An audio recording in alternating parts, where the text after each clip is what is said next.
Welcome back to Cantina Chronicles.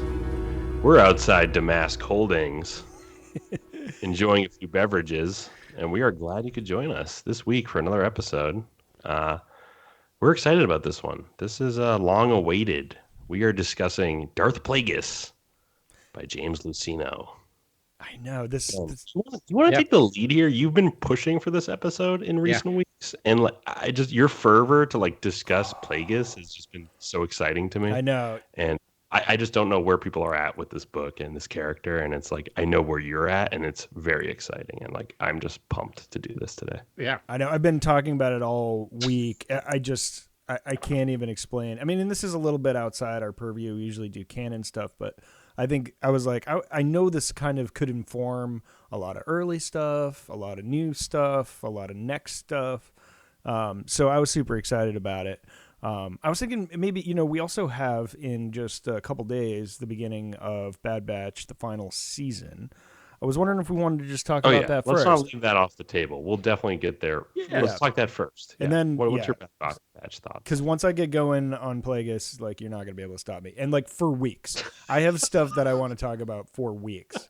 This is not. There's no way. Do our fans know? But I mean, to the uninitiated in the mysteries of the Force, Darth Plagueis, mentioned in the prequel series, obviously the tale of Darth Plagueis the Wise that Palpatine sort of tells Anakin to lure him into the sort of his dark teachings. Just to mention there, but there's a book, and it's a great book, and this was actually Palpatine's mentor. I believe it's still considered Legends. I don't know if it's really canon, and you need to be concerned with it. Did you see me wander away there for a second? I did, yes. I was on Wikipedia because I'm like, I wanted to look up Damask Holdings. Oh, sure. So I did. It is technically canon. It's in timelines. It's in Star Wars timelines. Okay.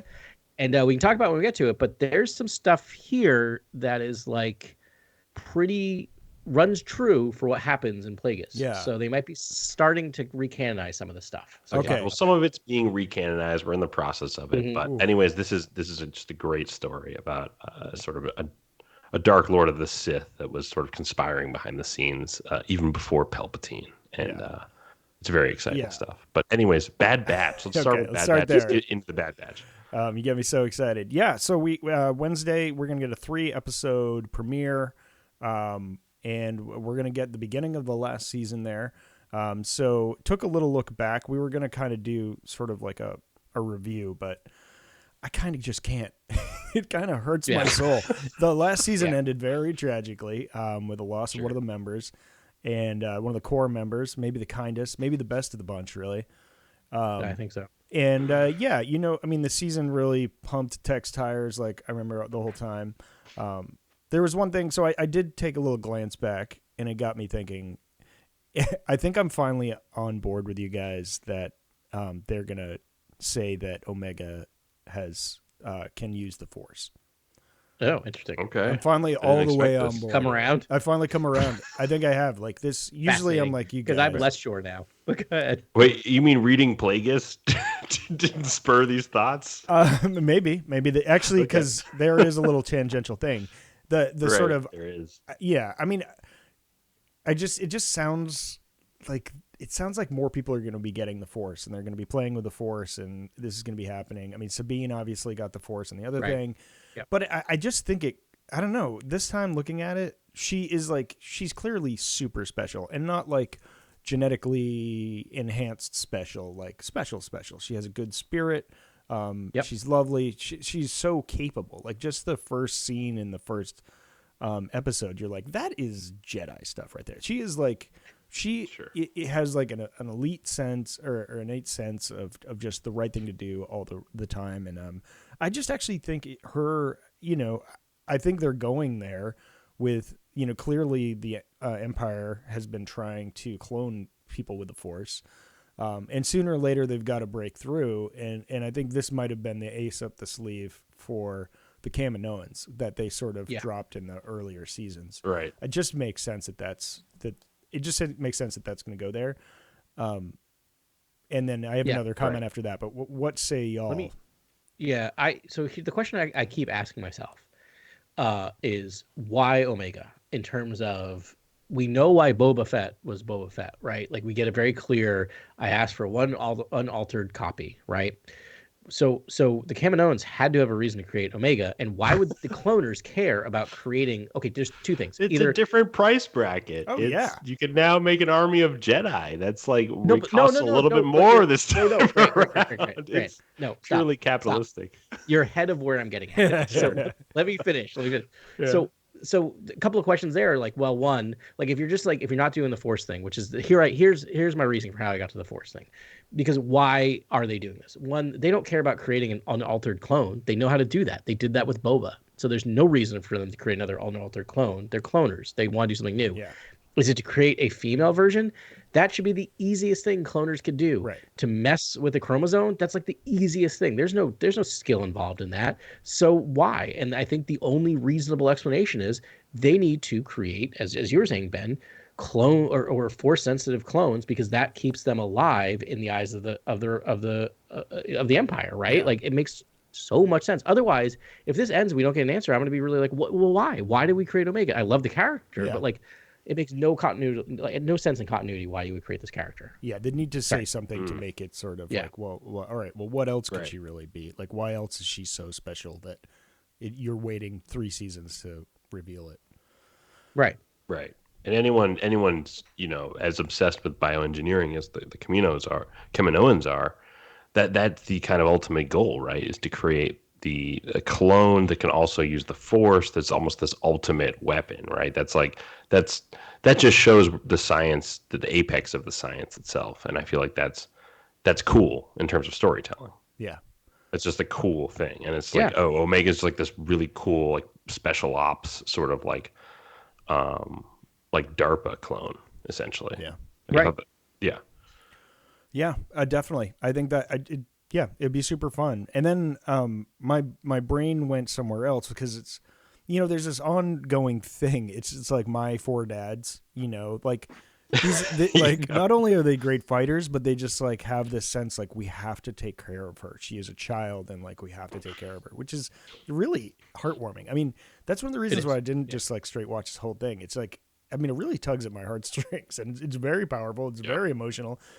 And not uncomfortably really so, but it's like, the first time through I'm there, but the second time I'm like, I don't know if I want to go on that sort of like emotional ride, because it's a lot. But yeah, I mean, which is a tribute to the writing and all that. But so I'm thinking about a potentially Force sensitive Omega in the future and where it's going, and who would be best to sort of take care of her. Obviously, she'll be able to, hopefully she'll have the opportunity to retire on that island and live a full childhood. Couldn't you broadly do Robin Hood with her, essentially? Yeah, you could. Yeah. But I was thinking, and you still could with this idea, but I was thinking, what if Asajj Ventress ends up becoming her master and teaches her the way of the Force? Wouldn't that be a fun pair? Ooh. Wait, I like the light bow, though. I'm hoping that she can keep she it. Can keep the light bow. Maybe she doesn't even use a lightsaber. Jedi character that uses a light bow, and it's the perfect like Jango Jedi mix, right? Mm-hmm. It's someone who's the daughter of Jango Fett, but also a Jedi, and therefore uses a ranged weapon. And I think the Master Ventress would probably be like, yeah, use your light bow. That's fine. You don't have to use a lightsaber. I think you're onto something, because the needle that Lucasfilm has been threading for the last decade now is we can have Force users, but there's only one Jedi in the galaxy right now, and his name is Luke Skywalker. Right. Everyone else are Force users who have Ahsoka. I left the Jedi Order, right? And so now you have Asajj, who similarly who got brought back to the light, is not necessarily a Jedi, but is training Omega to use it. So it makes sense that she wouldn't necessarily have a lightsaber. She would have some other type of weapon. Like, I think you have her master and apprentice, similar to what we get with with what we get, like kind of the light side version of what we see in Ahsoka with Baylan Skull, right? Yeah. And so it would be a very interesting education. It's because it's not going to be all bows and stuff. And I mean, guys, like the question that is the last thing I think of when I go to bed at night, and the first thing I think of when I wake up in the morning is like, what is the ideal role of the Jedi? Like what is it like? Where did the order go wrong, and what is the next evolution of like what the Jedi could be, that could be a more perfect sort of There's some order. Plagueis quotes we'll get to later in this episode that I Yep. think will spur some conversations about the Jedi and the Sith and Yeah. what it all means. Yeah. And it's like, I kind of like this sort of disparate teachings that are happening. You know, you've got Ahsoka Sure. and Sabine. I mean, if you had Ventress and Omega, that would be Yep. super fun.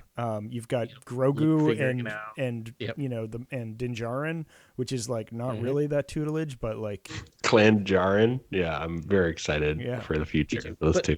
Imagine if you do that and then you bring in Rey, right? And Rey is the Yes. corporate new Jedi Order, taking Yeah. in all of these lessons, right? Yes. And trying to figure out what a new Jedi Order is with all of this. Yeah. Yeah. I love it. yeah. So this is stuff that I think we'll be talking about a lot. Yeah. But yeah, Oh, I yeah. think that would just Yeah, be yeah. super fun. And like, because like, I don't know that I want the sort of Colin Trevorrow, it's just another new Jedi Order and there's Rey and there's the teaching don't. and they're all wearing the masks and playing. Like, maybe it's really weird. Like, I know, I think I told you, like, I had a really nice Friday night, peaceful Friday night at home. Nice. And I was like, just thinking about, what was I watching? Oh, The Green Knight. I was watching The Green Knight. So Which good. was so good, and it just hit. Such a I was great like, film. that's what I needed. I was like, had the longest week of work ever, and I just sat down and melted in the couch, and like watched this beautiful, crazy, like sonorous, lovely Arthurian tale, like classic, Poetic. yeah. Beautiful. Yeah. But Now I'm trying to figure out what I can take away from the Lighthouse for yeah, for Star Wars. yeah. And Adam was I went watching to the Lighthouse. and Green Knight Unknown. before we went live today, Yeah. and it was great. Yeah, I So- mean, there's probably plenty of room for the Lighthouse in Star Wars too. But Sure. You can be like a Sith. Now that you've Sith, said it, it's out of the bag. Now I need now it. I need it. Now I need it. Yeah, It could be a Disney Plus short. Yeah. As long as it's just as depraved. That'll It should have been Kylo Ren's being stuck on Octu. Yeah, I guess maybe it's They an should've done SNL. that. Yeah. yeah. But so in the Green Knight, they have Merlin, and it's the best like costume design Merlin I have ever seen, and he has like face tattoos, and like and it's just like doesn't need to speak. Like that's kind of where I'd love Rey to go, is just get weird, like not light side, not dark side, just like really arcane and like really into this like, Sure. you know, ancient teachings and like really trying to get to the bottom of like how to reshape the Jedi Order, as opposed to Luke that's just like, let's just try again. They weren't so bad, you know? Nothing it's against gonna Luke, be tough but, though. I you mean, know. it seems like it'll be the beginnings of a temple. You know what I mean? Mm-hmm. Like the recruiting, like the sort of like the early stages of maybe the Jedi trials and sort of Padawanship and sort of tutelage. Like I imagine, because it sounds like they wanted to depart from the sort of like Rey is older script essentially. I think it's still going to be a 10-year jump though. If 10 years, what I heard. Yeah. yeah, a 10 years. Okay.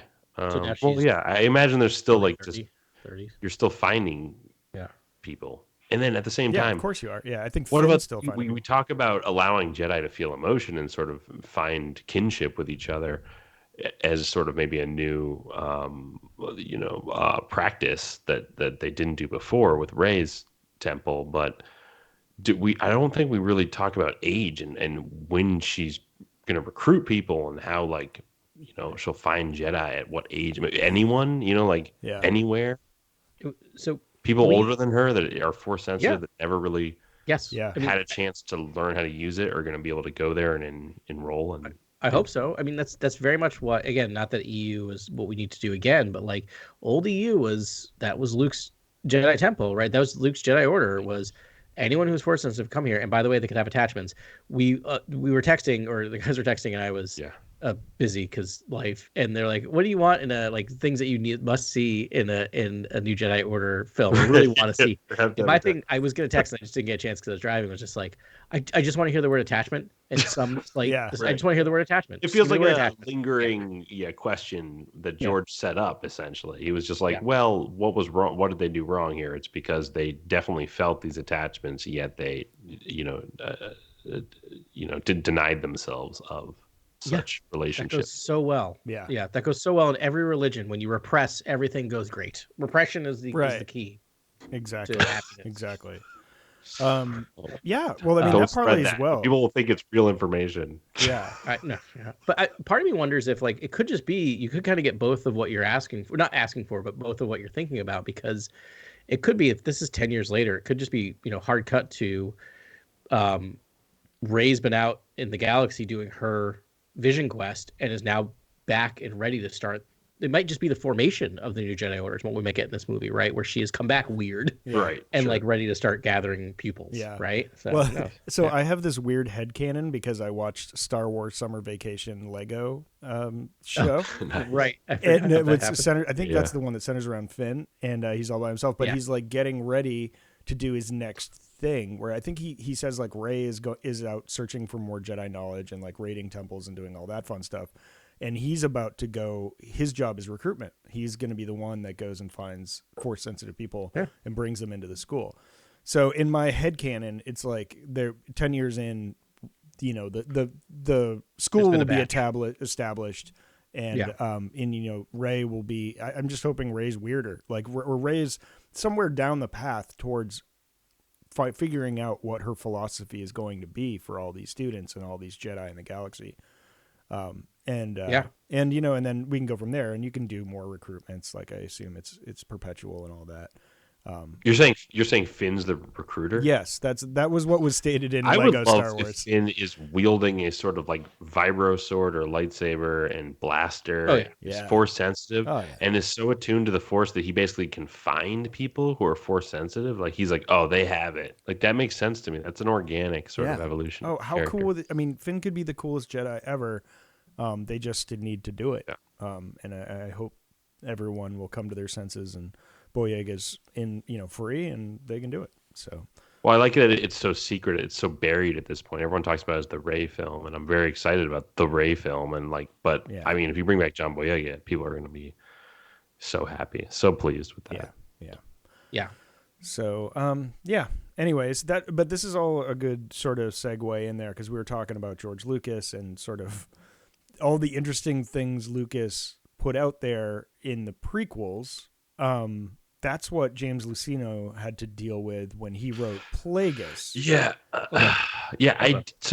Now that you've brought it up, this is really, for me, this is a major nerve because I feel like what James Luceno does with the sort of lore of the prequels as a sort of prologue to the prequels and the saga itself, the 9 films, is so adept and so just deft. Like I just feel like he just tapped into all the different sort of like strands of lore that George set up in the prequels and that carried forward into the original trilogy and sort of really took the time to think about how he could tell the earlier parts of each of those strands, the earlier instances of those stories and the sort of planning and plotting that goes into the prequels. And I just have to commend James Luceno for doing that. It's just amazing. And I feel like as a sort of sole auteur and artist and writer in crafting this epic, I feel like he should be commended given that, there's mixed reviews of the sort of sequels and the stories that sort of take place after the saga and how that the lore and strands of lore are handled there. And I just have to say, looking before the saga, what James does here is just, I don't know, it's just unbelievable. It's literally a 10 out of 10 for me. Literally a 10 out of 10. That's so rare to just say that about a lot of these stories, but just incredible stuff. 100% agree, man, because it was like, Lucasfilm did a ton of backfilling on the whole Clone Wars saga, right? It was like backfilling on why, Anakin ended up where he did. And they do all these things and they're like, well, this happened because of this and this happened because of this. But like what Luceno did was like yes and everything. He was like Yes. midichlorians, yes, and the next master can see midichlorians and like it's key to the plot. Obsessed with manipulating them. Here's all the deep dark science that he's into. Oh, yeah. He's like, we know there's Munilis. Oh, so there's a whole banking clan and there's a techno union and all this. Well, that means there's this dynamic economy where like, and then it's like, wait, the Trade Federation has voting rights in the Senate. He's like, what? Okay, like let's go, and just like and the sort of like in. luring of the Trade Federation to Naboo for the plasma that's under its crust, like all this stuff that's just like Yeah. Okay, like this is all the stuff that I'm dying to know I about. It's know. like process stuff mixed with incredible dark side lore and Yeah. Sith stuff. This is the stuff that made me miss the old EU, right? And the old EU came out of the fact that like it became evident at some point George Lucas was kind of done making Star Wars stuff. Yeah. Realistic, like there just wasn't really happening. A lot And of so effort. Yeah. yeah, and he's just started saying, "Okay, go ahead and do it." And just like being able to like this like could you imagine a book in Disney era coming out where it's just like, "No, we're going to tell you everything that happened that leads up to the moments of the story." Like it's just this is wild. Like how much road they cut. I forgot this book of just like how much it just explains everything. Oh, and it ties Like, in it's seamlessly with amazing. the Bane and like the whole Bane story, and Knights of the Old Republic is in there, and like the So that's why trilogy's in you there. see why I was trying to tell you about Knights of the Republic. I was like, you gotta gotta know everything about Knights of the Republic, and then use that information. When Plagueis kind of name drops, you're like, whoa, okay, that's awesome. Yeah. Like makes sense. You have context. Oh man, so that's what this book is, man. It just goes. It goes. And it was almost so a different hard. book. There's a quote from James Luceno where he says he almost structured it differently, where there was a whole Qui-Gon sort of there were these Qui-Gon chapters, and it was this almost this race to immortality between Plagueis and Qui-Gon. And Qui-Gon actually meets the wills and actually achieves true Oh, because immortality. he does. He does. He's the first one. Yeah, that's amazing. That would have been amazing. Yeah. So the book he threw away was better than most Star Wars books I've read. Oh, and this is no knock on like what's going on.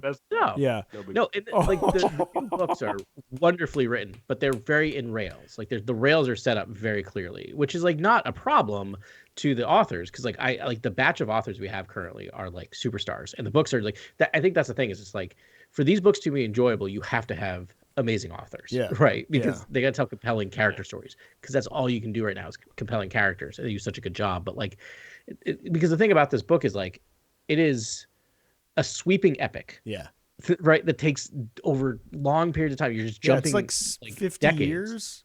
Yeah, 6 years. I think it starts 62 BBY and it goes to 30 BBY actually. So 30 years. Yeah, man. And I mean, like he doesn't miss an opportunity to tie in another person and then add to their thing. I mean, the Darth Zana stuff. I mean, so this is when I got to just start pulling some of this stuff out. Oh yeah. Okay. But he was like, he says, oh man, I'm never gonna be able to find this. He says like allegedly Darth Bane was able to here we go. In Bane's age, a Sith might have had to guard against an attempt at essence transfer by the deceased, a leap into the consciousness of the Sith who survived. But those times were long past and of no relevance, not since the teachings had been sabotaged, the technique lost. The last Sith possessed of the knowledge had been inexplicably drawn to the light side and killed, taking the secret process with him. Like, did he need to be like, oh yeah, no, it went on, and then that person got drawn to the light, and then they died, and then he doesn't tell you that alone is an encapsulation of what this book is. Incredible. It just just taking it absolutely out. Sure. So that made me think, I'm like, wait, was that Darth Zana? Did she turn to the light? But I think it was probably a disciple. And they also talk about like Darth Gildan or Darth Garrus. He's towards the end. I think he finally does, and he was like a compassionate Sith, and didn't want to and tried to do things a different way, and that set them back a little while. But that's just like that. I don't know. That's just like a perfect encapsulation. That happens every chapter. Every chapter, something will blow your face off like just that. Drop a bomb. Yeah. I didn't. So I was mostly listening to some of my multiple commutes this week, so not a lot of note taking. Or else I would have crashed. Best audiobook ever. Yes. So oh my gosh. Do you have who's the voice actor? Grant. I don't know, but everyone is so I don't know. I'll look it up. He's right so now. good. And but the other thing I wanted you to mention is they mentioned exactly how many Sith there were in the Rule of Two between Bane and Plagueis. I don't know if either of you got that number down, but it wasn't 30. that big of a 30, right? 30. I knew it was like 20 or 30. Like to me, is also just like, yeah, that's 30 books. That's 30 books right there. Like just write 30 books. Like, just write a book for every single one. Just give me that encyclopedia of like just do it. Yep. No, that was another one that I highlighted because I was like, what? Yeah, because he was like, it took in the last 1,000 years, there's been tens of thousands of Jedi, and in that time, there's only been 30 Sith. He's like, which he's is like amazing. only 30 were worthy of the mantle of the Sith. Yeah. Can I also skip ahead? We can talk more about it in detail, but my favorite thing might be how Sidious kills Plagueis. It is the most Oh my Sheev Palpatine move ever. Yeah. Yeah, And just the monologuing. Just bore him to death. Like, by yeah, monologuing him to death. Yeah.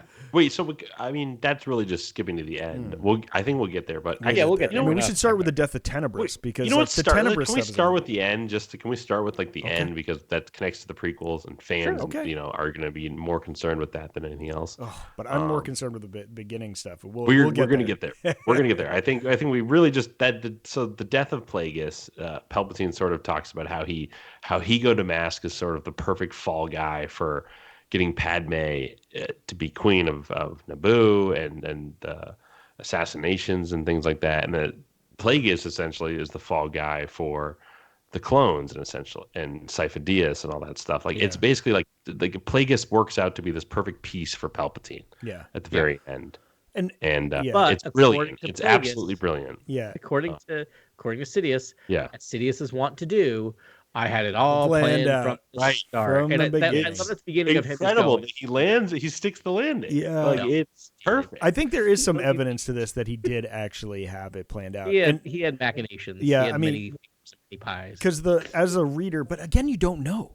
Like Right. now that I'm You thinking kinda about don't it, know. he Palpatine's could have more of just an done it in that enigma second. Been than like, I've been plotting this the whole time just to like. That's my drive the just nail to rub home. it in, just to Palpatine would be just in it. kill everyone in a room if he can eliminate witnesses at any point in the book, and so you're just like, you just know he's just full of deception and deceit, and is just not to be trusted as a character, and he's treated as that, and you're almost like, that's why Plagueis is such a fun character to follow in the book because he is wary of Palpatine the entire time and sort of trying to like Sith explain the Force to him the entire time. Yeah. And he does a great job of it. And there's lots of quotes that are incredible. They're just like Plagueis to Palpatine. Yeah. And like it's all serious it's lore. amazing. Amazing. Yeah, it's absolutely incredible lore. And just the dialogue is out of control. Because I mean, yes, Plagueis is a historian. He is a scientist. He is detail oriented. He's very organized. Bioengineering Sith. Yeah.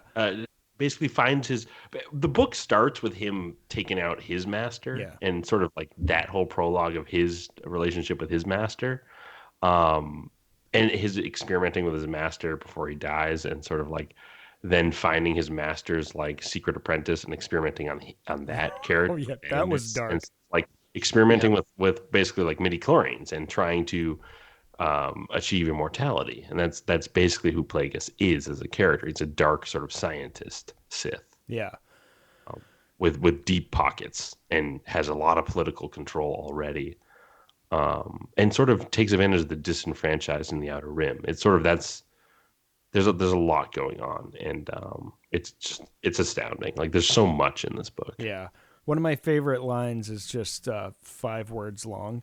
Tenebrous died while Plagueis observed. Yeah. It's just like when he died, he like really tried to like capture the moment, and he was obviously like he studies midichlorians. He like this is the yes and with midichlorians, right? Plagueis studies the manipulation of midichlorians through the Force. What do they mean? What do they do? Does it like the amount of midichlorians correlate to the Force power? Spoiler alert, no.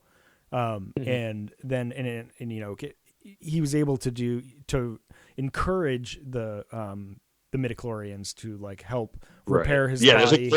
There's a great line in the book that I highlighted where he goes, it's almost like a Bane line from a Nolan script or something, where he's like, midichlorians are not so easily persuaded to execute the dictates of one newly initiated in the mysteries. And I love that he referred to the Force as the mysteries. It really speaks back to sort of the Greek mysteries and sort of like the school of mysteries and things like that are just so fascinating when you read about read the Greek poems and stuff. And he's just such a romantic character, like such a poetic character. Yeah, because he's Like, very high it's kinda weird society. for a Sith to be like deeply reflective as Plagueis is. Yeah. Yep. Yeah. And it's fun because Sidious is, the "I told you so" character, and he's not reflective at all. He's very much this sort of mustache twirling dark little wizard. Yeah.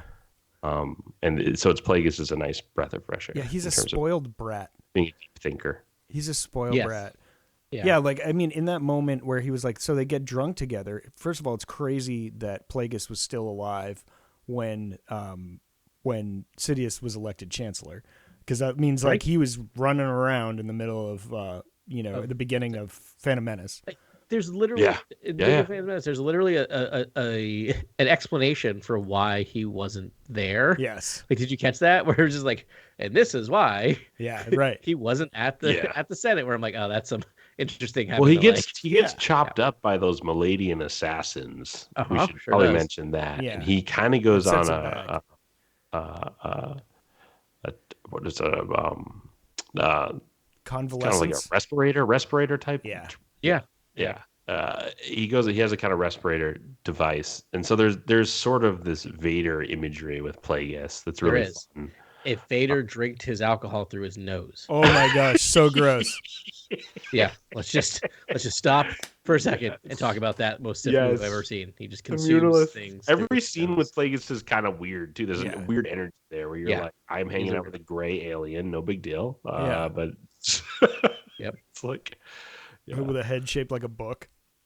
Well, they're kind of similar to the classic sort of sci-fi gray alien, right? In a lot of ways, like the Kaminoans, the Munilists are tall, sort of gangly, sort of very, very like typical gray alien almost design. Yeah. But check out Attack of the Clones if you want to see live So action. that's what Plagueis looks like for listeners. If you're sort of not following the books as deeply as we are, like the Plagueis is a moon. He's not a human. He's a right.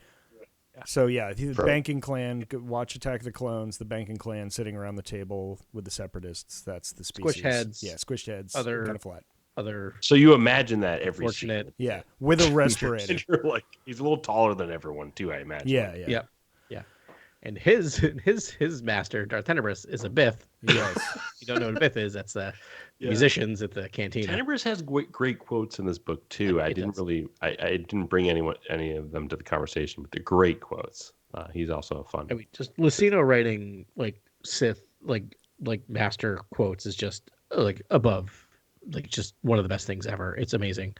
I mean, this is a little off, beaten path a little bit here, but for a second, I mean, one or two of these have to be alive during Acolyte, right?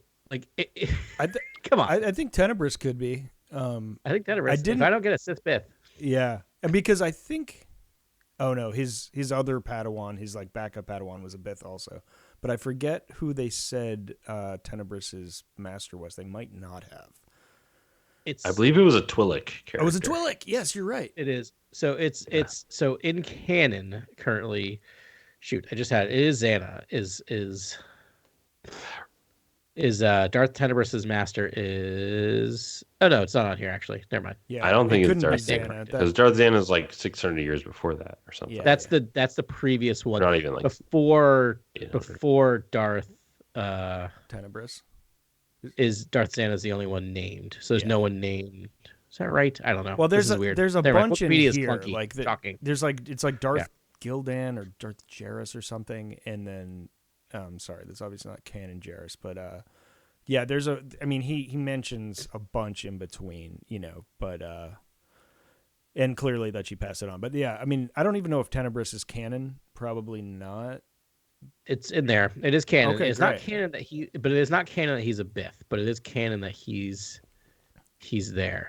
Like the only canon ones are Sidious and then Plagueis, Tenebris, and then Bane, basically, and Xana. Like that's it. Like it goes Bane, Xana, Tenebris, Plagueis. 1,000 years later, Tenebris, Plagueis. Right, so, and we know there's about 30 people in there, so or 25 other people in there.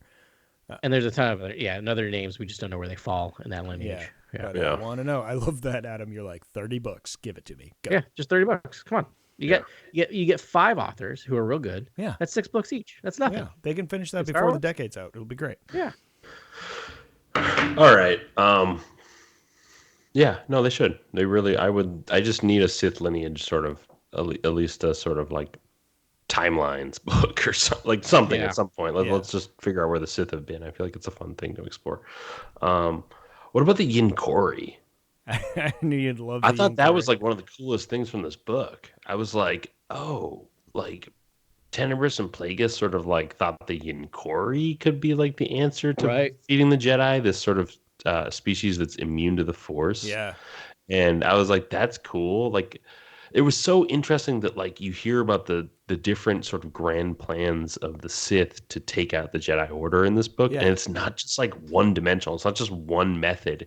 It's like No. this. They in the beginning of the book they are like they're basically in a cortosis mine, and they're thinking about cortosis as a sort of means to defeat the Jedi.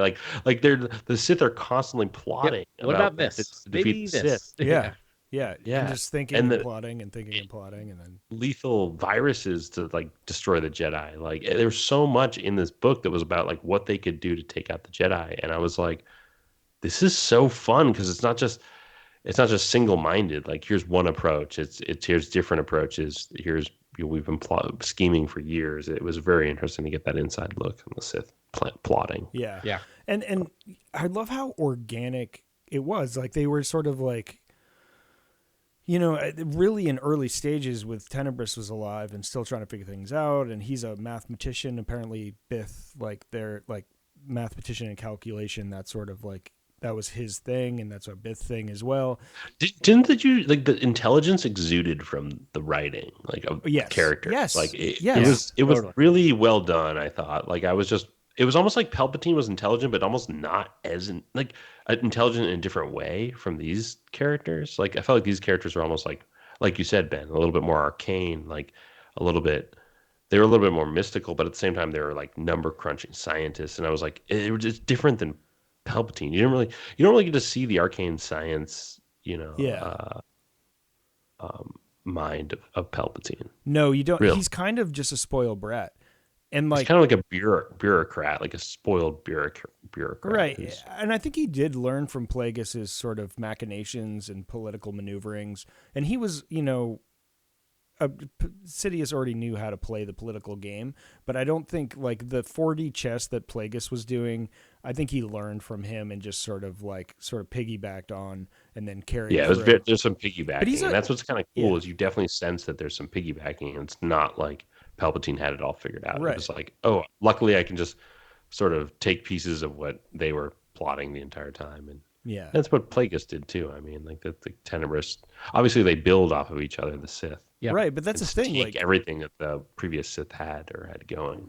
but I mean, they went from like science experiments at the beginning of the book to really like in real time being like, okay, like it's a chess match, and they finally get the right piece in the right place at the end, and they're like, this is how we're gonna do it. Like the Yinchori, we're gonna be, he found the cloners, he found his patsy in Master Sifo Dyas, and Yep. and then they knew that they had something in Count Dooku.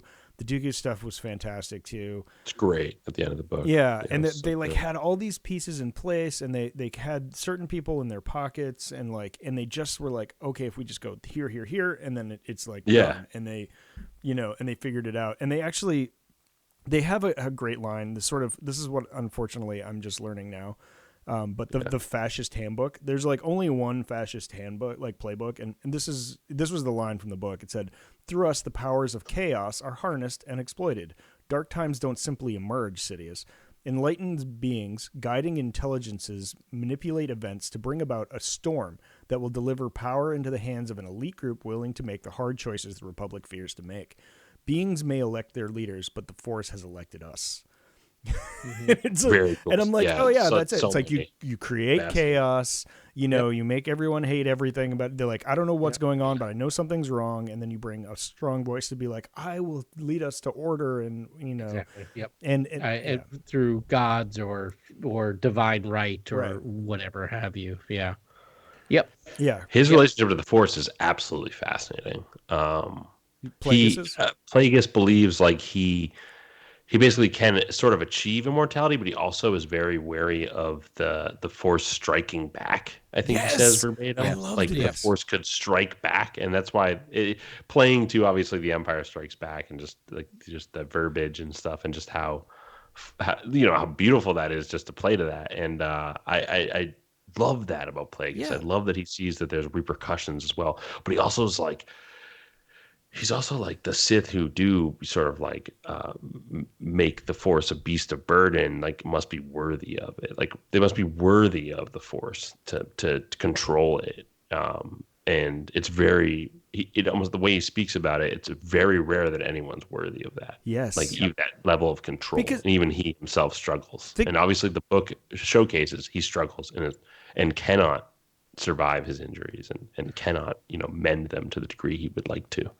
Yeah. I mean, think about it, Grant. Who has a better grasp of the Force? Plagueis or Yoda?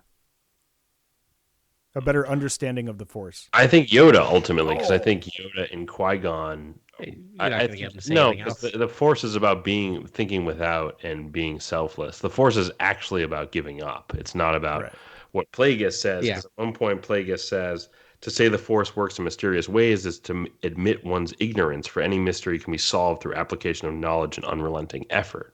And I think that's wrong. I think the Socratic search for knowledge is ultimately going to lead to boredom, and you won't get to it. You have to be selfless and without and find bliss and nirvana and sort of not try to control it. And then I think you get all of it, honestly. That's my belief. I think you're exactly right about that. But the reason I bring it up is that like this sort of the tides of the Force is something that Plagueis is very attuned to. He knows that like if he pushes too hard with the dark side, the Force will push back against him. And like and so he's like he like is constantly coaxing. There's I have a great one here. Yeah, do it. I have a good one here. Oh, but yeah, so he's constantly coaxing and building it, but like in worried, and then right towards the end, he starts being like, "Uh-oh," like he realized we've done. I went too far. Yeah, here comes the wave. And of course, Sidious thinks he's won, the lottery and everything's great, but like but he knows like no. Well, at one point he says the Ashla is a perversion. Oh, there it is. So the dark has always preceded the light. Yeah. The original idea was to capture the power of the Force and make it subservient to the will of sentient life. The ancients, the celestials, the Rakata didn't pronounce judgment on their works. They moved planets, organized star systems, conjured dark side devices like the Starforge as they saw fit. If millions died in the process, so be it. The lives of most beings are of small consequence. The Jedi have failed to understand this. They are so busy saving lives and striving to keep the powers of the Force in balance that they have lost sight of the fact that the sentient life is meant to evolve, not just simply languish in contented stasis. Right. Like, just these are takes. These are like sizzling hot takes, just like against the Jedi, like throughout the book. So, there's one line in here that's actually like truly cool, truly fascinating. And I think plays to the new Jedi Order sort of stuff that we were talking about earlier. It's when Plagueis is talking to Palpatine, and he's like, "Remember why the Sith are more powerful than the Jedi, Sidious? Because we are not afraid to feel. We embrace the spectrum of emotions, from the heights of transcendent joy to the depths of hatred and despair. Fearless, we welcome whatever path the dark side sets up on us, and whatever destiny it lays out for us." He's definitely into the emotions of everything, and so even joy, which I thought was interesting. Yeah, and which goes to tell me that like I'm excited to see this new Jedi Order film, because I'm excited to see what Force sensitives do when they get angry and they do give into their emotion, and sort of maybe that's part of it. It's almost like managing powers with when you have such deep emotions. Essentially. Yeah, right. I have sorry. Okay, I have another quote. No, I was just to build off that real quick. Is like it's like it's almost like it's less about the emotions and more about having emotions and having the ability to destroy everything around you with Force lightning. Right? Like that's the issue. Is the emotions aren't the issue. It's the power that you have. And how do you emotions? How do you control that? How do you feel your feelings without, frying everyone around you? Right. So I have a line from Plagueis here talking about why he thinks that the Jedi fell. It says, "If indeed they have been acting in accordance with the Force, how could we be succeeding in tipping the balance? How could the dark side be gaining ground? In fact, the Jedi have fallen away from their self-assigned duty, their noble path. Could they have prevented it? Perhaps by perhaps by having remained in control of the Republic by electing and re-electing Jedi Supreme Chancellors, or perhaps by absenting themselves completely from the affairs of the Republic and attending to their arcane rituals in the belief that right thinking by them would keep the Republic strong and on course. The galaxy tipped into the light instead of having allowed themselves to become marshals and enforcers. Yeah. Like, I mean, that's like one of those cruxes, right? It's like, what is this more perfect union, to quote Barry O? Like how do they make this thing going forward? And I think what you said earlier, Grant, was the latter. It was sort of like they should just pull back, right? Yeah. And just and they shouldn't have any involvement. What were you going to say, Adam? Yeah. No, I agree with that. What I was gonna say, kind of as a side note, is that like this is why I never worry if I can't take notes, because you literally all hit on everything while I was driving. Going, oh, I want to make a note of that. Like I wanted to talk about that quote. This idea of like it's something we talk about a lot. Of like the down. I kind of agree with some of that a little bit. The downfall of the Jedi, in my opinion, is that they became too involved in politics, which is not what they need to be doing. It's not their strong suit either. They're not. They're too ignorant's not the word I want to use, but like they're just doe-eyed idealists. They can't survive in politics. They just can't. Right. Palpatine in this book even says deception begins with the bureaucracy. Yes. Yeah. Yes. Yeah. And I love that line because I was like, oh, that's what destroyed the Jedi essentially. Right. As soon as you get lost in that bureaucracy, what is your mission? What are you doing? And, as much as like the High Republic taught us, like the Jedi become whatever's needed at the time. They're malleable. Right. Their purpose changes, which is convenient for Lucasfilm. If they're listening to the Force, though, that's the issue. Right. I don't think they were listening to the Force like at that moment. That's why they fell. Yeah. Exactly. They got blinded, and maybe it's because of the Sith, right? Maybe they fell because the cloud, right? Yeah, made it hard for them to hear the Force and what they were supposed to be doing. The cloud and the dark side. Who knows? I'm tired of making excuses for why the Jedi are acting like idiots. No, I know. Though, you know what I'm saying? So I've got another one here. You may have. She had mirrored. Well, don't you think Coruscant is sort of visual metaphor for like why the Jedi fell? It's such a noisy cityscape, where it's like shoving these like monks like monks out in like this like the wilderness, bustling city metropolis. I'm like, to me, that's the genius of the sort of aesthetic direction of Star Wars and sort of in the visual storytelling. The Industrial Revolution. I don't think it's really I don't really think it's taken into consideration at all. It's kind of just like people still are looking at why did they fall. I'm like, look at this. I'm like, it's visually there. It's visually right there. Yeah. So it's the Industrial Revolution killing off all like all mysticism. It should be on Dantooine and like the grasslands, like Tython. Yeah, something. Yeah, anywhere but there. Agent Kloss. Ajon Kloss seemed like a great place. Seemed like a nice spot. Yeah, it is. Yeah, lovely. Ossus, right? Isn't that where Luke's temple is? Like that was Ossus. Really nice. Yeah, that's a nice. That looked like a nice spot. That had all the things. Lots of frogs. Lots of frogs. Yeah, I mean, temple, but another thing that Luceno did that I haven't seen modern Star Wars writers do yet is actually make the Jedi capable. There's one where this Jedi faked being unconscious when the Inchori to figure them out, and then actually like woke up and like killed them. I feel like the Jedi are constantly being duped in the High Republic, and I'm tired of it. And I mean, maybe they were dumber then, but it was like, well, we know they're also pretty dumb around the fall of the Republic. So, like, I'm ready I don't even for know Jedi how the to stand up to the Jedi. Honestly, I just like it's wild to me that I don't know. It just for me, it's like I guess it's the Jedi staying their hands is sort of the problem of the High Republic. It's like because they're good and because they don't want to cause more damage and hurt people, and they don't want to kill the Nile. Every time it's like the Nile, like being absolute psychos, and then they have to go lethal. Right. But and in this one, they don't want to. This Jedi is like, no, I need to kill this one because I can learn from whatever. I forget exactly why she killed it, but it was like they needed to like understand. Oh, actually, because the Inchori were she couldn't use the Force, so she had to just like do what she could, and she just stabbed him to death. Like after feigning unconsciousness. Kind of give you my headcanon. This character Okay, now I'm like putting old canon with new canon and reversing the timeline.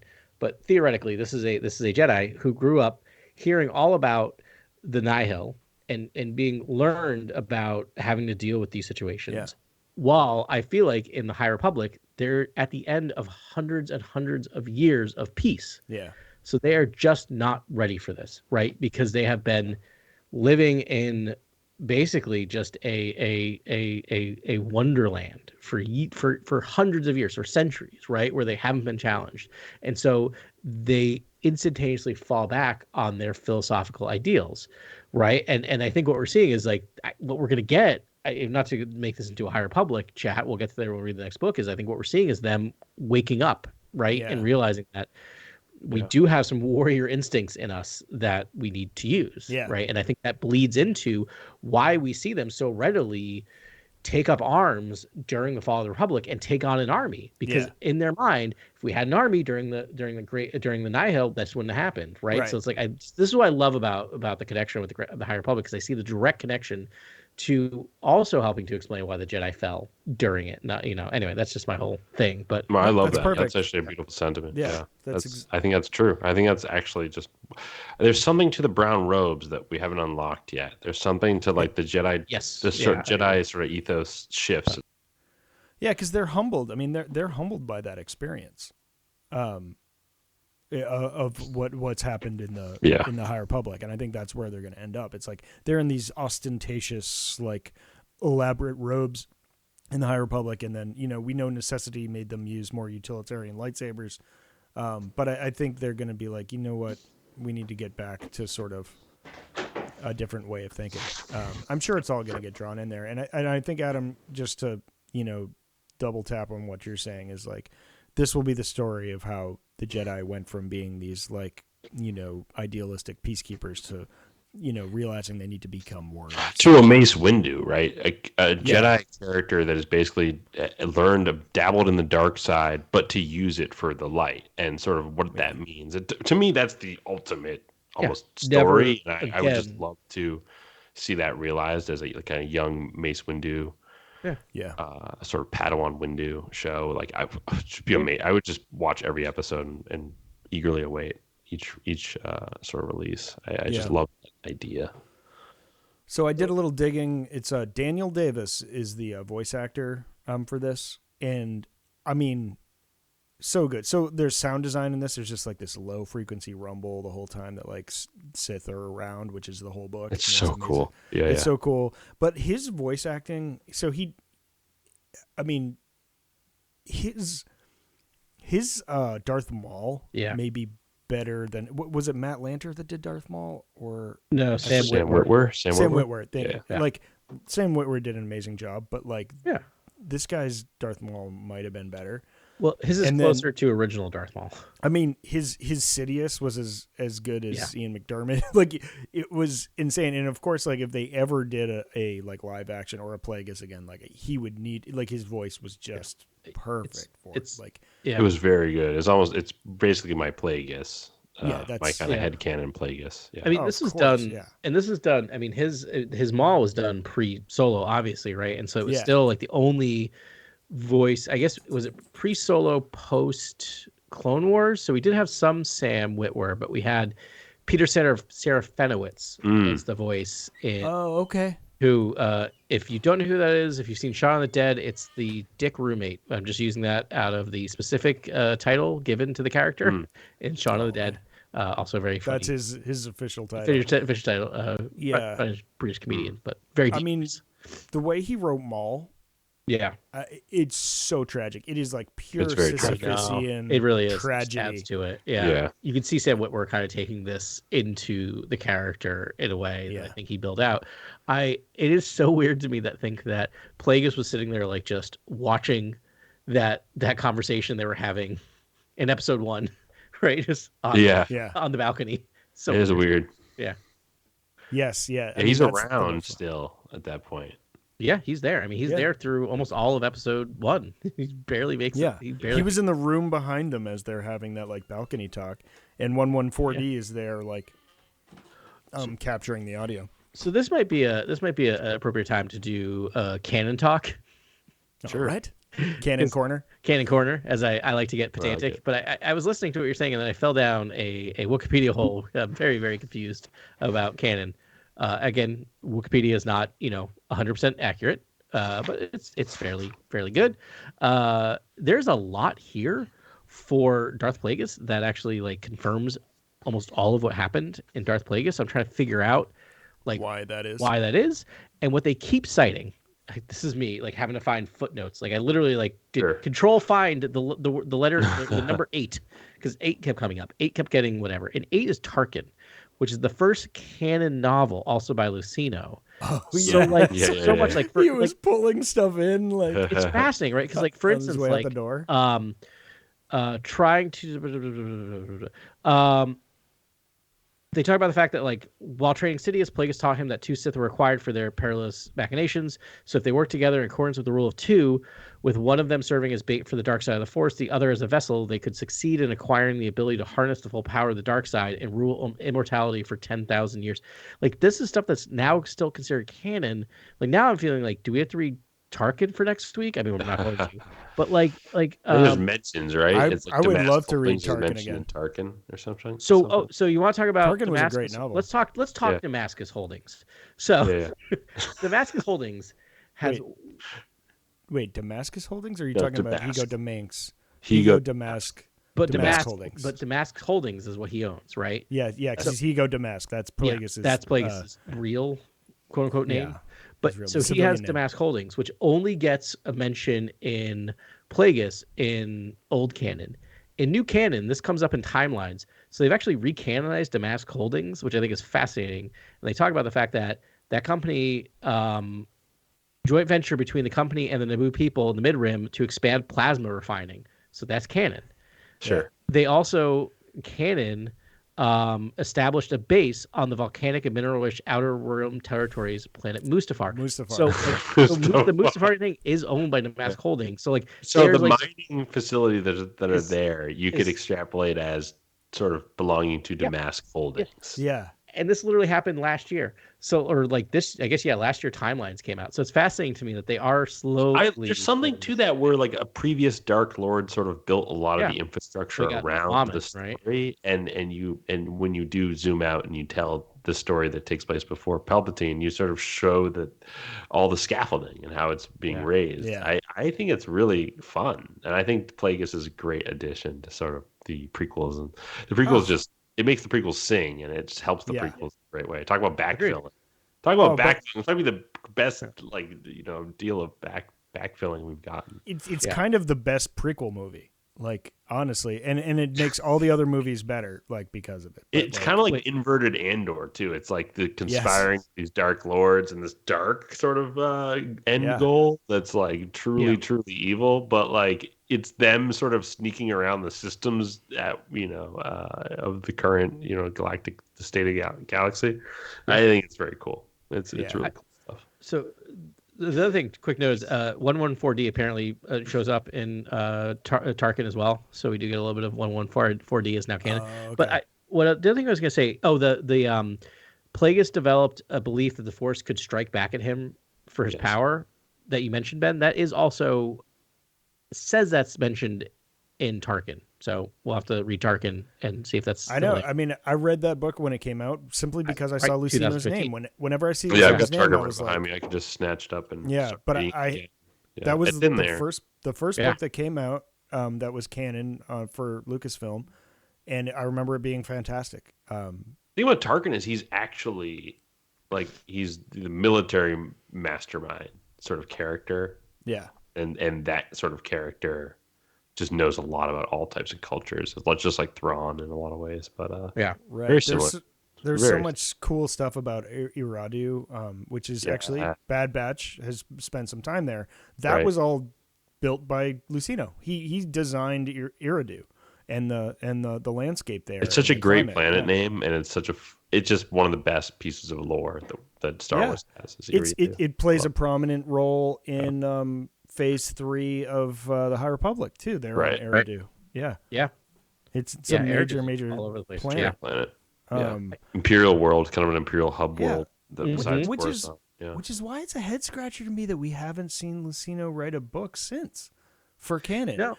Because it's like what he did, they put on high. They're like, this is it's obviously a fantastic book. Like, where is he? It's weird, right? Because Tarkin was originally written for old EU, and then they read it and basically said, This okay, works. we can include it, and then we'll make this the first one. So it is just odd, right? Like he just like it's clear. I mean, he is. I'm just looking at his Wikipedia.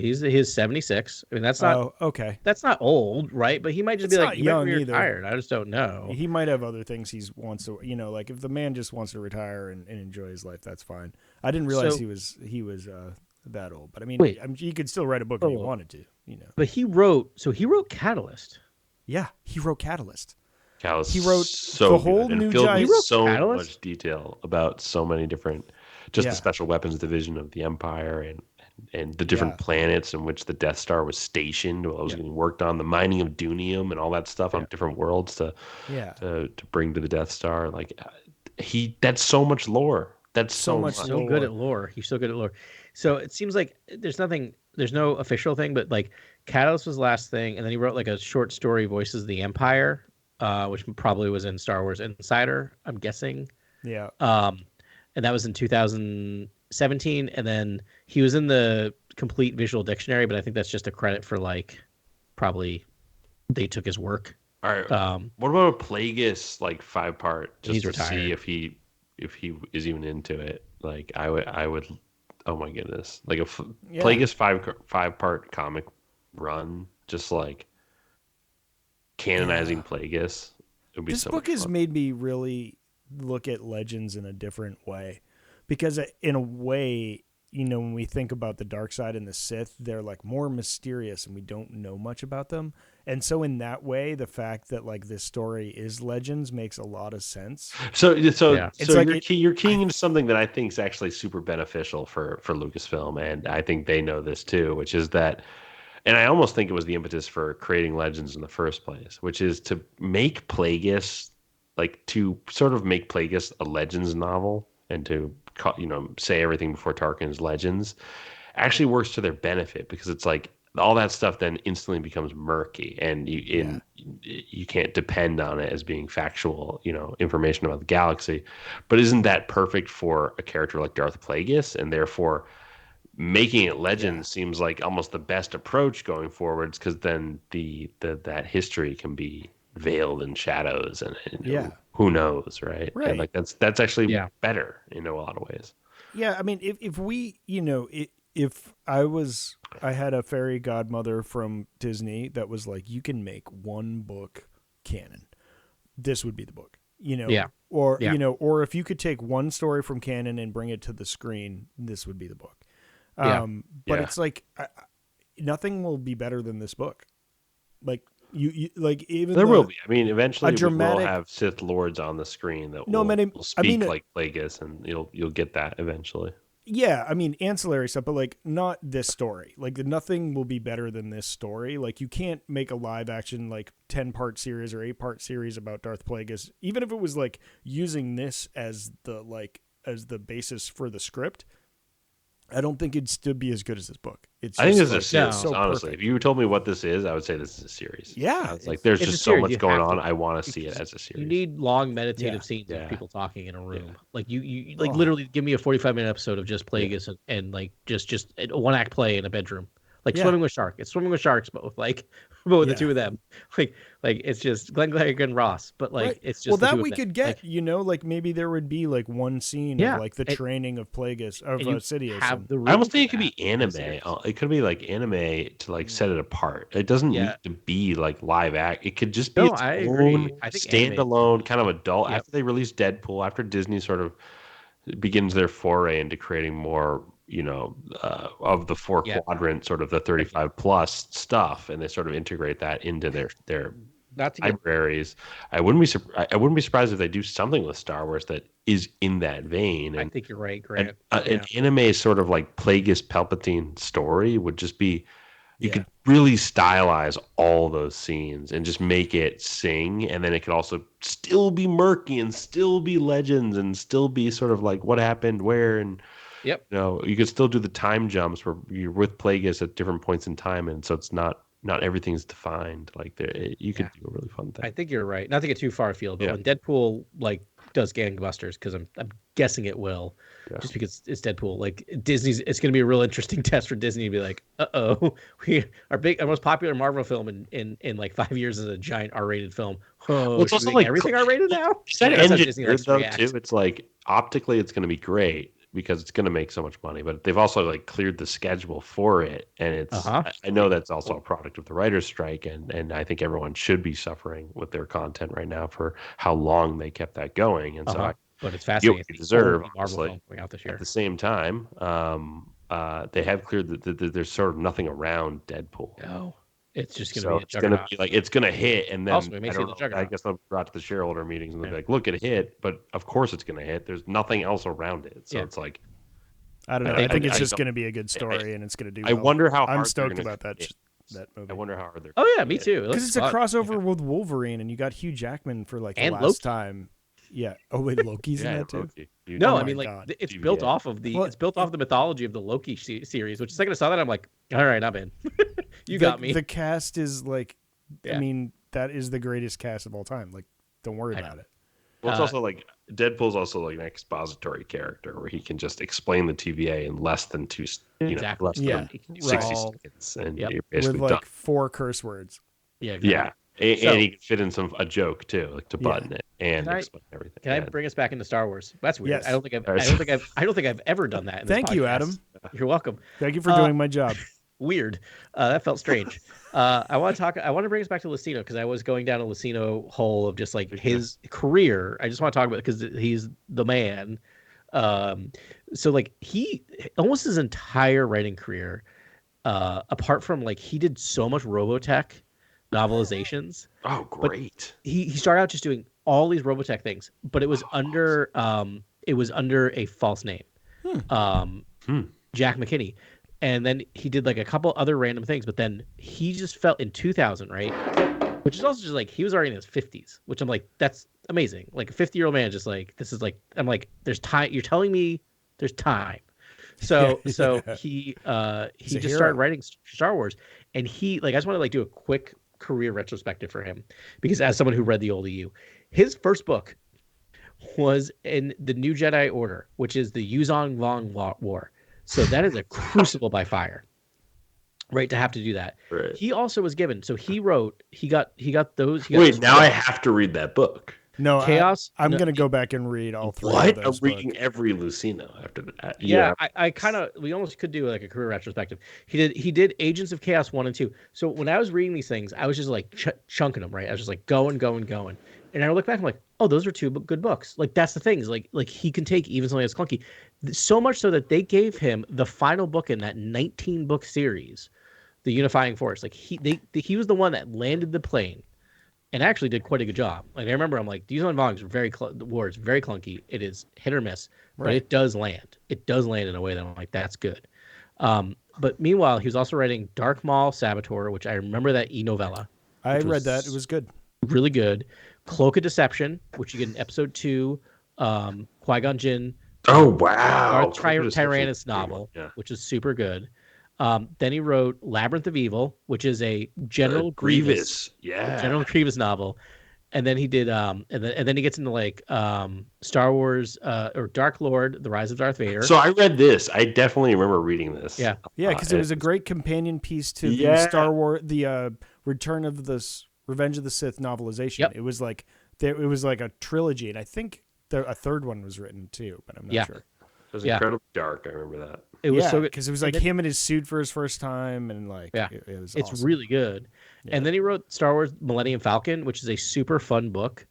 It's one of the last books written in old EU, and it was basically it's just basically 3 or 4 short stories about like who owned the Millennium Falcon before Han and like all the different people. It's just a really fun thing. So, and that's kind of it. And then we're into Darth Plagueis, Tarkin, and then he's in New EU. But like, and just reading his Rogue One or reading his Catalyst was just like, here's the thing. The reason why, I mean, it sounds like he retired, so but also his role was to take a baddie and tell that backstory and expand it out. Yeah. And there's no room in new EU for that right now, because I'm like, give it. I mean, we got a great Phasma. I mean, Phasma's the last thing I can think of. Well, I can't think of her name. Dawson. No, not Dawson. Yeah, it's Dawson. Yeah, Delilah is Dawson. Dawson. Asthma. Yeah, It's like the closest thing we get. It was so good. Yeah, to a modern. that was actually a great sort of Luceno. villain prologue. It was very similar to Luceno, That book right? was amazing. Yeah. Very But similar, like, that's the last book that I can think of they did that. They haven't done it for like many of the other baddies, right? Like they just won't tell their Well, stories. Mandalorian is essentially a Luceno novel, right? It's like it's going to cover Yeah. all the stuff in the sequels. That's all the dark side dealings. Yeah. So if people don't know, Catalyst was the precursor book to Rogue One, which is like they do that a lot. They do it with video games and all that. I didn't expect much of it, but it came out well before the movie because there's no spoilers. It's like everything that leads up to the beginning. It just like directly abuts Rogue One, just as like Rogue One directly abuts A New Hope. And it is, and I remember reading that and then, watching the movie and being like, you didn't need to read it, but like, I'm sort of like, oh man, I feel bad for all the people that didn't read this novel because it was amazing and it just gave depth and backstory. He must have had the script or something like, and just it all related perfectly. It's like for everyone who says the Death Star is like a dumb super weapon and that trope is getting tired. The Catalyst is basically like, what if the Death Star is like the most important thing ever? And here's every fine detail about it. Right. And I mean, like, okay, I love this. Like, that was nice. And the crux of it is that, like, Krennic and Galen Erso, were friends. Like, he was a friend of the family, and they sort of came up together.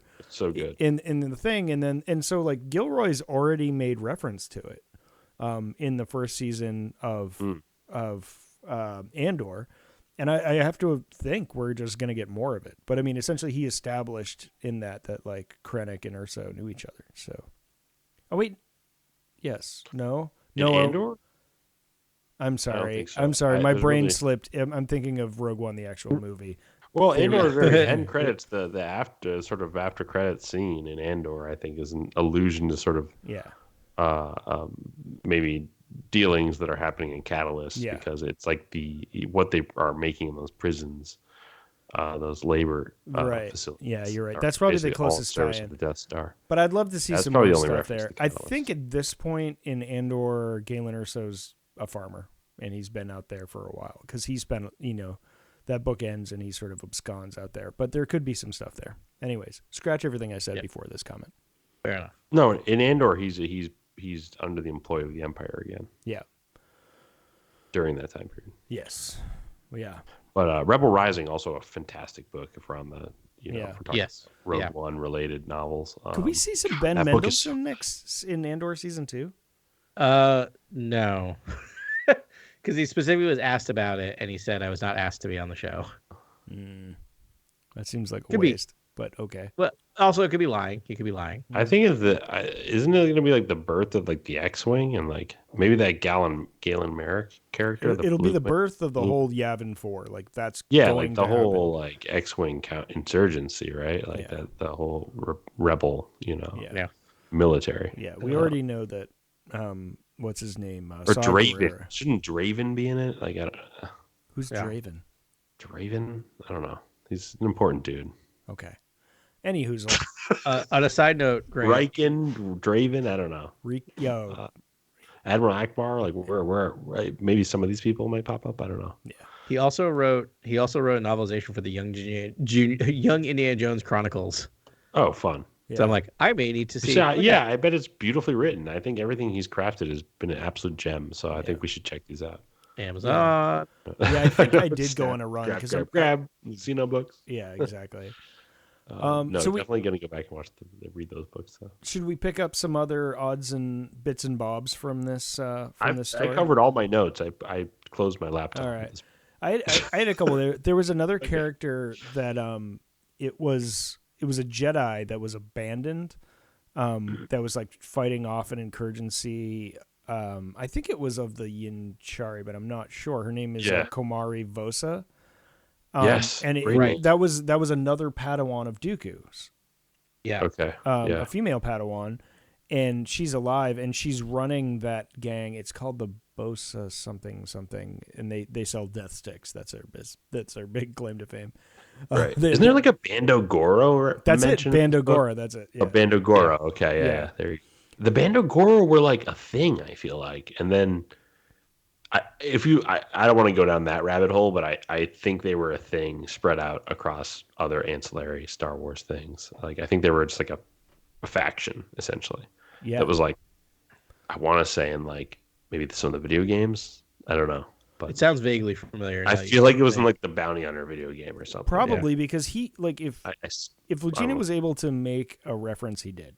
If he's able to tie in something, he just did. Yeah, so he really is sort of like Yeah. that early stages of what they're doing now with the canon, where he touches on everything. You're like, oh wow, there's that reference. Wow, okay, Yeah. cool. Yeah. He knows about literally everything. Anyways, I think that Komari Vosa, I think that may have been early designs of Asajj Ventress, because it sounds like that's kind of where that would go and how it but how it got on Dooku's. But maybe it's a I wouldn't be different surprised character. because when he talks about the Ashla and the Bogan and he brings Right. up sort of like early George draft stuff, I'm like, Yeah. well, he probably is like keyed into all these like early sort of yeah. idea, inklings of Star Wars. Yep. All right, so I have another one, and this is its own podcast, but I'm going to mention it here. Sure. So they Sure. mentioned how close Bail Antilles got to winning the chancellorship. I know. Oh yeah. So yeah, that yeah. Star Wars we haven't done a affinities. what if podcast in a while, but that's Yeah. what I wanted to be, is a what if Bail Antilles won the chancellorship with like still having Sidious lurking in the darkness. Because that I don't know, that'd I be smell an amazing. assassination. That's all I'll tell you. Yeah, it could be. Seems like that's Palpatine's first go-to. I was gonna say, I don't think much would have changed. It would have made slightly delayed. Right. He would not have been long for the world. Because Sidious galaxy. doesn't have the like nuance that Plagueis did. Like he doesn't That's have what I the think so subtlety. genius about this book. The book Yeah. is almost like Plagueis is kind of the more genius Sith at the end of the day. Yeah. So Grant, just to give you some backup, Bando Gora is yes in Star Wars Bounty Hunter. No way. Nice Did I call. get that? Well Oh, done. wow. First appearance. Wow. That's a deep cut memory. That's a core And then- memory, guys. Yeah, and then shows up in Plagueis and Maul Lockdown, which I don't know. Oh wow. It's a short story, but I don't know who wrote that. But- Yeah. but, Yeah. That's familiar. All right, couple more things. I think there's a line that says, "You've made your decision." Then, so Dooku is flirting with leaving the Order for half the book. Sure. Yeah. Almost annoyingly so. It's like just do it. Just do it. already. Just- like yeah. he's Blank or get off the everyone pot. knows. Like just go. Yeah. But it's like, you've made your decision then. Dooku nodded. If one more Jedi dies because of the indolence on the part of the Republic and moral equivocation on the part of the Council, I will leave the temple and refuse to look back. And my note was Qui-Gon. Because I think in Tales of the Jedi, which I also tried to watch and couldn't because I was like, I just can't have my heart shattered this hard. Uh-huh. There really was, Qui-Gon was the last straw in that. And I think that sort of shakes hand with this book in a nice way because of that line. Mm-hmm. Yeah, totally. Yeah. I actually even wondered, like, there's this thing that happened on Galadron. Yes. Yeah. Was Galadron wasn't the first episode 2 of Tales of the Jedi. Can one of our researchers look that up? I should have done it. But I even watched the episode and I didn't catch the name of the planet. But I think that was pretty much it. I mean, where like, Dooku fell all the way off the rails and was force choking like a, sitting governor. And like, but everything worked out great, Mm-hmm. Yeah, so many good things. I was so upset with that episode because Qui-Gon takes way too long to get the kid to go back to his dad. And I was just like, hurry up, Qui-Gon. Right, yeah. Oh, man. Yeah, that was hard hitting, man. That was like high drama. Yeah. Like, I like seeing Qui-Gon as a Padawan, though. It was very cool. yeah. Yeah, I like Qui-Gon, period. He just like, whatever he's doing, I'm in. Sign me up. And in fact, that was what like tipped off Plagueis. As soon as Qui-Gon was dispatched, he was like, oh, we're screwed. He was like, then it's lost, I think is what he told Sidious. He's like, we're lost. Yeah. He's like, there's no way. And he's like, What's so fascinating about Qui-Gon Jinn and what Luceno said about how this book was originally structured it's that the Force brought Qui-Gon Jinn to Anakin Skywalker. Yeah. Whereas everyone else seeks him and manipulates him in a way that feels like it's engineered or it's their own doing. Whereas Qui-Gon is just by happenstance of the Force. Dropped right in his lap. Yeah. Yeah. So Alderaan has shown up in 2 places in current EU. Yeah. One, shocking, Tarkin. Yeah, that's right. It's in Tarkin. That's right. And then mentioned in the High Republic, The Rising Storm. Oh, okay. So it's in The Rising Storm. That's a deep cut. Yeah, Love it. that's it. I'm going to be searching for these now because it's like this book is just like a font of like amazing lore. Like he makes the like galaxy so huge. I had a quote there, but like they're like, have you ever known a moon that would do blah blah blah? And the response was, have you ever known a moon? Like have you ever even talked to one? Like like he makes a galaxy feel so vast, and like that's my favorite flavor of the galaxy far far away. Yeah. There was a line by Sidious. It says like, I don't believe in bad luck, Senator, but I take your point and mean that my abduction is an act of retribution. So it's like they flip the sort of like, I don't believe in my experience, there's no such thing as luck. They did it, they talked about Jat's music in this. Yeah. Not jizz wailing. No, they've been trying to Jats. move away from jizz wailing forever. But I didn't realize there was another precedent for Jats. I thought that was kind of... Well, I think they renamed it. Yeah, for obvious reasons. At some point. Yeah. Jizz wailing just doesn't really feel like it has the staying power. We know what it's called. We know what it's called. Yeah. Yeah. Yeah. But he had so many mentions in this book. This is probably this is definitely top 5 for me. Maybe like I don't know. It's probably like I think my ultimate favorite book of all time of all these books it's probably I mean Catalyst is up there now. But Alphabet Squadron I would say like book 1 of Alphabet Squadron is way up there. Nice. This book, yeah. Catalyst. I don't know. Maybe this is 2 or 1. Maybe this is fighting in 2 or 1. Like maybe that's where this is because it's amazing. It's really good. Yeah. It's up there for sure. Yeah. I'm such a bad judge of those things with myself because I'm always just like next thing, and like I can't really like. My brain can't compute back and think about it, but like this book is definitely my favorite Star Wars book. Like the dark side stuff that we never get it.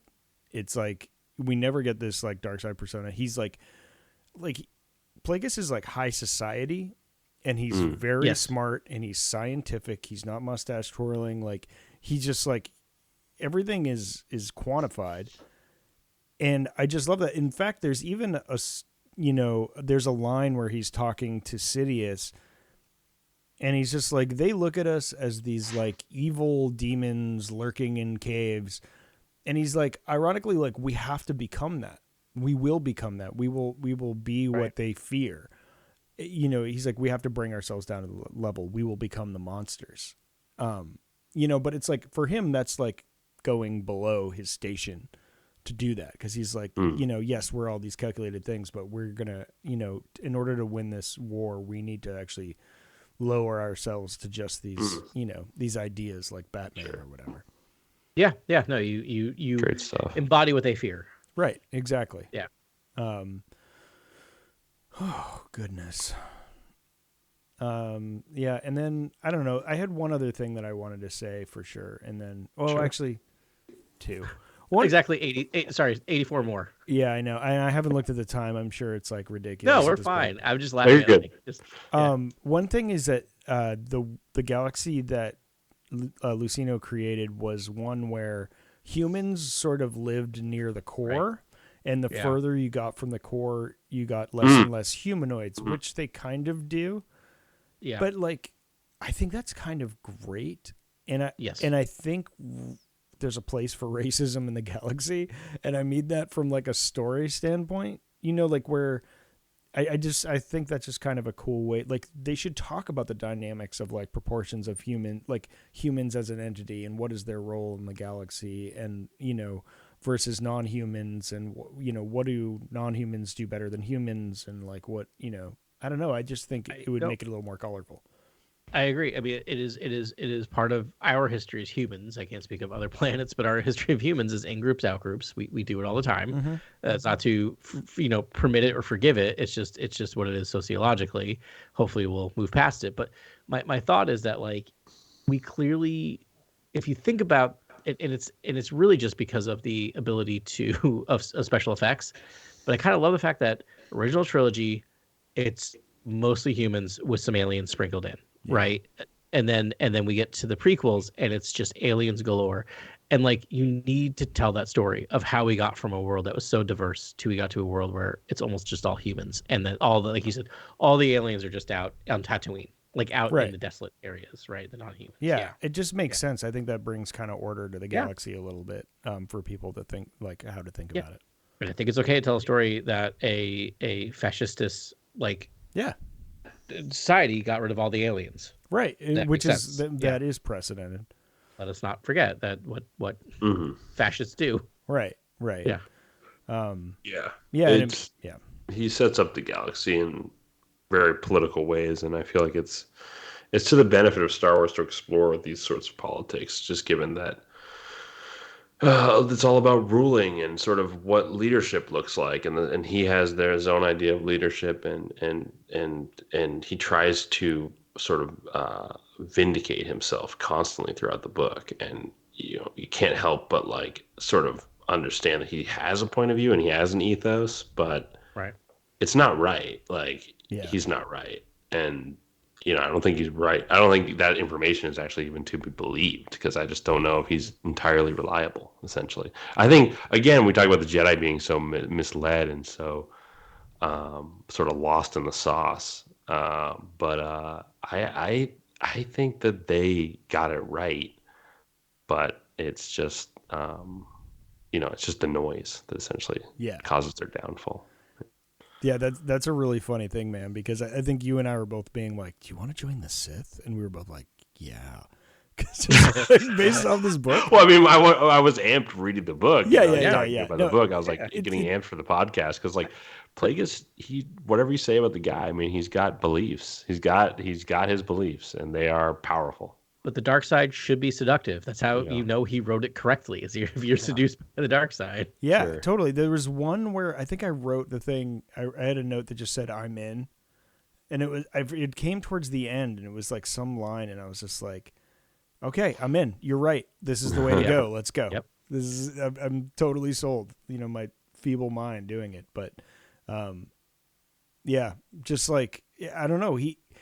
Grant, you had talked about like, don't they seem so smart? And I think. Well, I think he equates the Force to like thermodynamics. At one point, right? It's like thermodynamics. It's action and reaction. And I was just like, this is such a simplistic way of thinking about the Force, and he's kind of coming at it from an angle that just seems like understandable, whereas a lot of other people just try to speak about it in esoteric means. And it's like, Plagueis is actually just trying to identify the truths that are there, quantify, that he can count on, and quantify what he can to basically manipulate life, which is this sort of secret knowledge that no one has really known for years, and he's sort of the first one to sort of start doing this with this hostage he takes in Darth Venomous. It's so cool, like it's really cool, and he keeps resurrecting him, and like, and it's just gross because it's like these gurgling noises, and like there's machinery, and it just feels like he shouldn't be alive, essentially, and that it just feels like a corruption in the Force that maybe it caused the clouding of the Jedi in the beginning. Who knows? It reminds me of the movie Seven. Like what he does to Darth Venomous is just like it's gross. Yeah, it's very Seven. Yeah. I mean, there's that part of it, which he's just so brilliant. But I think the reason we know he's so smart is because of the quality of the writing. And I have like one section, and like I pulled this at random because it just struck me. I'm like lying cozy in my squishy bed, just like feeling great, reading the book, and I was just like, yes, like so this is This is the prose. It's like one paragraph. West and south, as far as his eyes could see, was an expanse of azure ocean, curling white where it pounded the coastline. Rugged, denuded hills vanished into sea mist. Plagueis imagined a time when forest had blanketed the landscape before the indigenous Conmi had felled the trees for building materials and firewood. Now what vegetation survived was confined to the steep-sided gorges that separated the brown hills, a somber beauty. And it's like, if you're going to write like that, you're going to be like, yeah, this is a smart Sith. You know, like it's just like this beautiful artistic thing, and it's explained with his own prose, which is gorgeous. And that's the whole book. It's all that gorgeous. Page after page after page. Yeah. Unbelievable. So read this book, listeners. Yeah. Get a hold of this. Yeah. Darth Plagueis, James Luceno. We love it. I was listening to all this, but earlier Grant mentioned Bounty Hunters, and I'm like, isn't that available on PS5? It is. Yeah, you can play it now. Yeah. You can So play now that I know with what I'm doing Bounty tonight. Hunter. Wow. Oh, really? You're gonna go Yeah. in Bounty Hunter? Okay. Yeah. I loved that game as a kid. Me I too. thought that was the makings of a great. I love that game as a 20-year-old adult. Yeah. I started playing that game. I remember when they refurbished it, and I was like, okay, I'll just get in. They were giving them all away for nothing, like all these old Star Wars games. Yeah. Yeah. And I was like, it's not, you can't use two sticks. You know, like how we're so used to like navigating with like dual stick, and I'm like, yeah, I think I'm done here. I know. I'm bluffing. I'm not going to buy it because I'm just going to sit there going, oh, yeah, games are bad. Games used to be bad. Yeah. No, it was a good game. It had good atmosphere. Yeah, you get to be I think Jango Fett. Right? Alhutta. I think you went to Alhutta, and I was like, good. Like, I mean, I got to get ready for the new Jango Fett comic series. Right. Okay, What it's better great. way? It's a great game. You get different tools, I think, like different gadgets and stuff. Pretty sure it's great unlocks. Yeah, I could play, that's the whole I thing. could also download the Star Wars Force Unleashed, which is like which is like every edgelord's favorite thing on the internet right now. Right. Force Unleashed. Right now? Yeah. Oh yeah. Ever, They're like, forever. why can't Luke just like blow up a planet? And you're just like, Right. okay, calm down. Yeah. Like, I love those games. you don't know how They're to force super fun. works. I love those games, but Yeah. like not a template for good storytelling in a movie. Yeah. I think it's actually pretty fun, like in terms of the Super cloning storyline, but like, yeah, it's fun. Keeping with our habit of announcing news an hour and a half into our podcast, I think they announced there will be a Mandalorian game that's coming out on Respawn. That's in the works, right? Oh yeah, that's right. Yeah. I think you shared that news, right, Ben? I did. That was exciting. Just to know what's going on. It's all rumors at this point. You know, it was like sort of a second-rate publication that I saw, you know, talking about it. But yeah, it just sort of, it sounds like it's single-player, first-person, which is weird. You're a bounty hunter. It doesn't say which bounty hunter you are, but a Mandalorian bounty hunter going through the galaxy. It is not open world, allegedly, as of now, but who knows? All right. We'll see. Yeah, we'll see what's going on. So that could Love it. Yeah, I love it. It's like about time. You know, we've sort of been like, yeah, of course, this is of all the low-hanging fruit, that's the lowest. Like, just do the thing, right? It seems like we're getting all the things we asked for, I don't know, 4 years ago, which is like just make a Star Wars game in every genre. It doesn't have to be good. It doesn't have to be amazing. It just needs to be good. Yeah, playable. It's one of the few things I'm like, I will take quantity over quality. Just looking through the Star Wars bundles that are available on like PlayStation, where it's just like, oh, I remember like Jedi Academy, and I remember like The Racer, and I remember these. They're all playable games. Yeah. Right. Like that's all I want. It's just a playable Star Wars game. It's a different aspect of Star Wars, which is what Star Wars is so fun, because it's like I could just build starships all day, or I could be a Jedi fighting the Sith, or I could be a smuggler, you know, flying through the galaxy in hyperspace, or like, you know, all these aspects are so like fleshed out in cool ways that it's fun.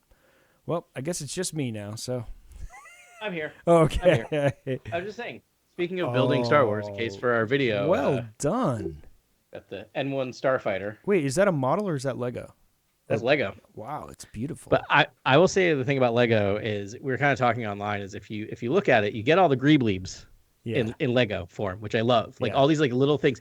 Like I lost a piece and I was like, oh man, this piece is lost. What am I gonna do? And I'm like, I could still put it together without it. And I put it together. I'm like, I don't even know where that piece went, because it was just a superfluous piece that was just some greebleebs. But that's great. As long as it wasn't the throttle combustor Nope. Trusted or Hux, like that thing from New Hope that they used to Right. pry the doors open. I wish I knew that I could memorize the name of that piece, but I can't because I don't know. It's just not enough hours in the day. I know. Well, have we done it, Adam? Have we done it? I think we have. I think, and so much so we lost one of us. Yeah, Grant spontaneously him, combusted. Yeah, I think he's off to go Yeah, build he's a got stuff. lightsaber or something for his Sure. new Sith apprenticeship. We did it though. Super fun. Obviously, we'll be talking about Bad Batch, the 3-episode premiere next week. Not exactly sure when we're going to do it. I'd like to do it as close to Wednesday as we could. But we'll be here. We will produce it. The podcast will come out on, Sunday night, Monday morning, as always. And yeah, man, thanks very much for listening to us on this one. We'll talk to you next time on Cantina Chronicles.